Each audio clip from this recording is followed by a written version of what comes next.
Okay, you guys wanted a comparison between the TLR-7a and the TLR-7 HLX. So we'll start off just with weight. Here is the 7a that everyone knows with a battery, CR123A. So, nice, 69 grams.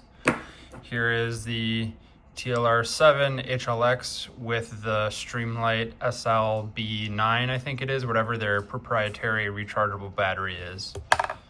Slightly heavier, not really a big deal in my opinion. Less than 1 bullet's weight of difference. Then we have total length. So let's see, let's line it up there. Total length seems to me to be just shy of 3 inches for the HLX and just shy of, or actually just over 2.5 inches for the regular TLR-7a. Last thing, here's just some comparison for you with other items that we all know and love. Up top, you have the regular X300 Ultra. This is an A model for plastic. Here is an X300 Turbo, it's a B model. Then you have the TLR-7 HLX and then the regular TLR-7a. So as you can see, definitely a big size difference between the full-size duty lights and these lights. HLX, 81. X300 Turbo, 123. But I feel comfortable carrying this HLX and saving all of this space over here, not to mention the weight difference, because I'm still getting really good performance. I'm getting almost that 20,000 candela, which is definitely enough to punch through lights, which you'll see in the video clips that I show against a car. Pretty bright night, but this will work. The car is about 25 feet away. We'll start off with our control, which is the Surefire X300 Ultra. So you can see the hat inside the vehicle, but the candela is pretty lacking. This has fresh batteries, so it's really just kind of a pretty outclassed light once you're outside, and especially against other photonic barriers. The next one we'll use is the X300 Turbo. And you can see that has a much tighter beam pattern. I can clearly see into the passenger compartment. I can see the hat on the headrest and the empty passenger seat and the empty back. Next we'll move on to the TLR-7a. Once again, kind of a similar pattern to the X300 Ultra. You can see inside there, but you can't really make out a ton of detail. And if I was trying to read something, it would be kind of difficult. And then lastly, it's the TLR-7 HLX. And you can see that this has a much better illumination pattern. I can clearly see inside the vehicle, similar to the Turbo, but actually somehow more lumens. Granted, less candela, but more lumens.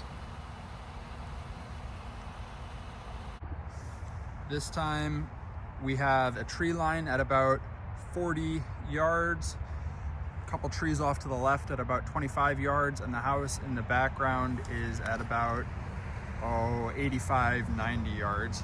Once again, we will start with the X300 Ultra.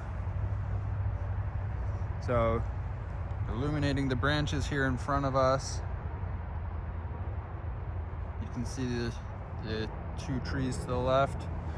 We can see the tree line here, but we can't really see much of the detail of the house beyond those branches that are in front of us. Then we move over to the X300 Turbo, and you can clearly see all the way back to that trailer. We can see the door, we can see another door back there, we can see cones. Granted, we have less spill, so we have to pan more to see these trees to our left, but an overall much punchier beam. Then we have the TLR-7a, which has pretty good up close performance here. Really nicely illuminates the trees to our left at 25 yards. The tree to our right looks nice too, but all the way to the back, not so much. And then lastly, we have the TLR-7 HLX, which punches out all the way, almost the same amount that the X300 Turbo does. Has really nice spill and has good candela. The gun it's on is a P365X macro comp. It's got the ported slide there, sitting on an Icarus Precision X macro frame, and it's got an EPS carry going on there. And I had been running it previously with the TLR-7a, which sat pretty nice. It wasn't exactly flush at the end here, but it was pretty dang close.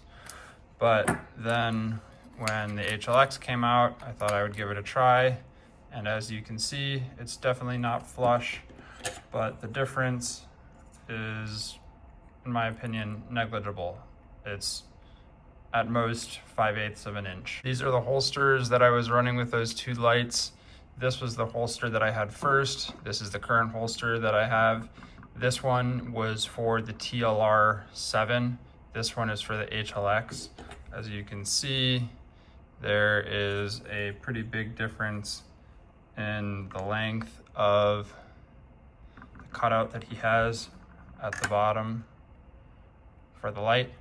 But both of these are open bottomed, which is good because you can run any kind of threaded barrel or whatever you want. When Radian eventually comes out with their XL length ramjet, I will add that and I will swap this out for a regular slide so that I have a comp that is sitting in this void space. That way I can take advantage of the full length of the holster. In terms of the different mounting patterns, I believe that that's something you can select. They may or may not do that anymore. I'm not sure. Either way, this method worked for me a little bit better because I can split a belt loop if a pair of pants that I have need me to do so, whereas the mono clip, it's kind of hard if you get in the same place as a belt loop. In terms of the holsters themselves, this is the first holster that I had, and you can hear it's got a nice, good retention click. And then it's, it's on there. It's not going to leave by itself. You have adjustable tension through these two rubber washers here. And then when you unseat it, it comes out, but it's always got that nice positive click on in. Now, the same thing is true of the new holster. A little bit of a different fit, different feel, but it still has that nice click, good retention there. I might, in fact, tighten these down just a little bit more, but either way, the 7A on this grip combo will still fit inside of this holster because it's functionally the same thing. It just has a shorter bezel. It doesn't have that extended reflector. Last thing about the holster, I don't know if this has changed, but when you get it, this is what it came with. Essentially a sticker, business card, some Loctite, and different sizes of, what is this called? Mod wing or whatever. So you can make it tuck in or out of your belt a little bit more. The only thing I dislike about his holsters is the shape of this wedge here. I honestly would prefer for him to do a flat back so that I could add like a Mastermind pillow or something a little bit softer just in this area to reduce irritation. But honestly, it's really not a big deal, and just suck it up, right?